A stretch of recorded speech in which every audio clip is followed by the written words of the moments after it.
hopefully when it sets and dries, I just untaped everything. It conforms. I didn't want to go too much. I didn't want it any lighter. It looks a little darker, but that's because that's completely set and that isn't, and that's still a little wet. Yeah, I had a run on the trunk lid and a run on the bumper cover because I was, you know, I should have been a little more, should have been a little more in the zone. So, but yeah, this is it. This is the result.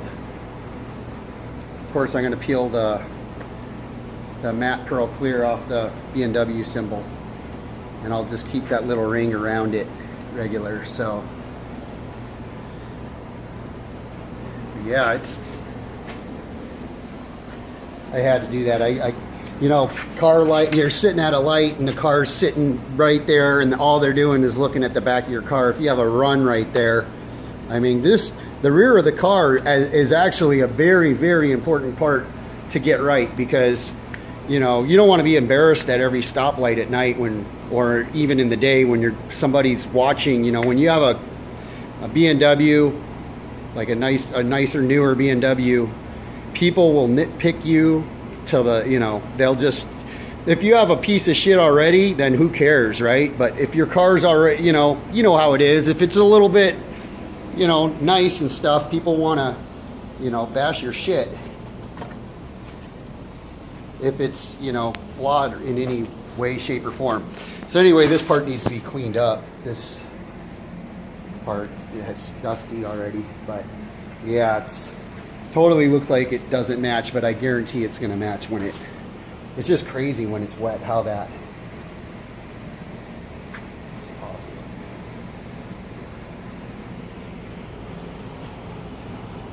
It's just, it's amazing how I can use a matte clear and put some pearl in there and get this over a black. Of course, this is going to tone way down when it dries and sets, because it is a matte. This is pretty much how it'll look like if it was a gloss, like a glossifier. If I added this pearl into a glossifier, it would probably stay like this. So one thing that really sucks, which I'll probably just get a little Q-tip. I don't know if I had a button in my pocket because I saw a little scrape right there, but that fucking sucks. I mean, I don't feel like redoing the whole entire car, because you can't really do a panel with this pearl. You have to flow it. That's why I had to tape all this up, because if I was going to go over here, I was going to have to flow with it. Otherwise, it would be completely screwed. But I'm going to get this. I'm going to just get like a Q-tip on there and just, that's all I can do just to prevent it from peeling, because that little thing's not going to cause me to redo the whole car. Fuck that. But you think these little side grills are kind of cool?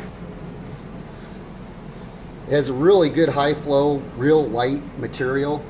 That's the OEM grill, which is pretty cool. But I went to Industrial Metals and I grabbed this material. I actually got a huge roll of it for like 15 bucks. You know, enough to do like 1,000 of these cars, or hundreds of them. But, you know, I painted it black, gloss black, which I could have done flat. I just had a can. It was actually 90 something.